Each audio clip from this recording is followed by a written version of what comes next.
What is something that you feel like you learned from being for?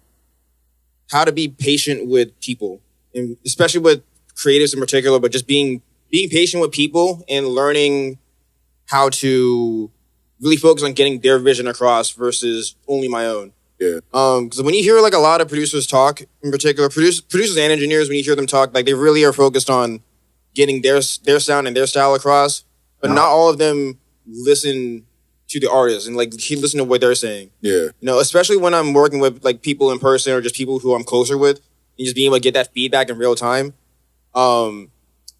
It's just really helpful to get their feedback and know like how I can best serve them, and then also just making sure I'm just listening to whose name is actually going to be on the record. Yeah. What's your go-to plugin like engineering?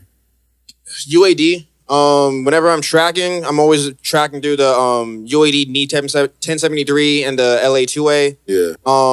When I'm actually mixing vocals, still heavy on UAD. A handful of Waves plugins. What else?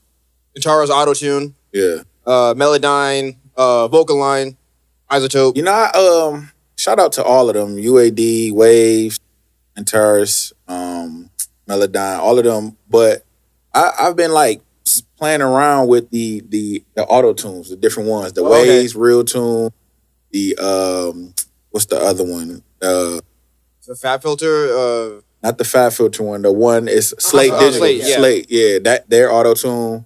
And then of course Antares. But I just been dabbing into each one just to fit, just for different feels. Cause like when I feel like when I'm working with somebody that's like more oozy vibes, I think the Waves Real Tune can hit the tune that you want. But all of them, man, I love, but I just Antares is always crashing, man. Oh, really? Always, man. Yeah, it's always crashing because you know I got the Apollo. Yeah. So the Apollo, I don't have no issue. UAD, I don't have no issue. But something with Antares and Pro Tools, it just never works, man. I've never had an issue with it. Because you use Logic. Yep. You big Logic. Big Logic. Yeah, Logic. Shout out to Logic, man. Because I always tell people like, what you use? And I be like, I use all of them except for Ableton.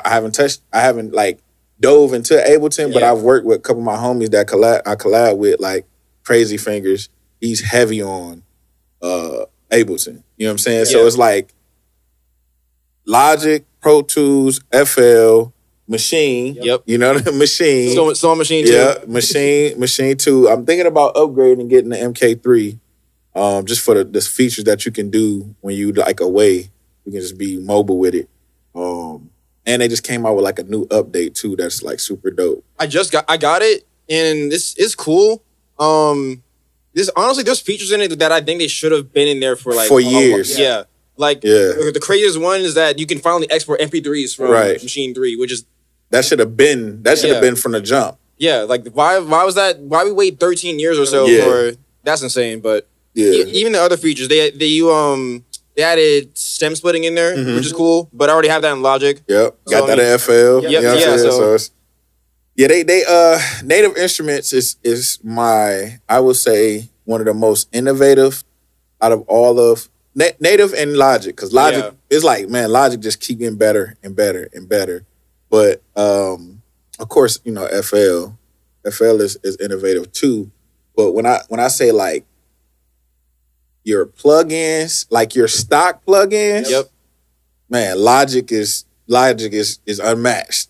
Logic number one. Logic and then, you know, Machine Kontakt, because Kontakt is king, bro. Yeah. Kontakt is fire. Because you can get so many different plugins, instrumentals, and plugins that add into the Kontakt that just makes it even more, like, superior to any other sound library that I've ever, like, worked with. Because that sound library, if it has a Kontakt sound library to it, it's a wrap, man. Like, what is it, Orchestra? What is it, Sound? What is the Orchestra Sound? I'm trying to figure out. I know what you're talking about. Orchestral Project Sound. That's the creators. Oh, okay, yeah. Man, the orchestral essentials, everything they got that's from them, fire. I just picked it up, I think last week. Yeah. And it was like, I'm playing with it right now, and it's fire, man. Just the sounds, you can make a whole cinematic movie off that joint, man. It sounds it's crazy. And that's my thing, man. And that's why I wanted to get you on here, man, because like I ain't really dive into like the nerd side of being a music creator. You know what I'm saying? Because when we produce, we collabed a couple times when I lived in Manassas, and just watching you, and I see you, and I'm like, man, when I know I need some questions on Logic, you and Shot are the two people I go to, man, because like for sure like how to do something, but it's like, man.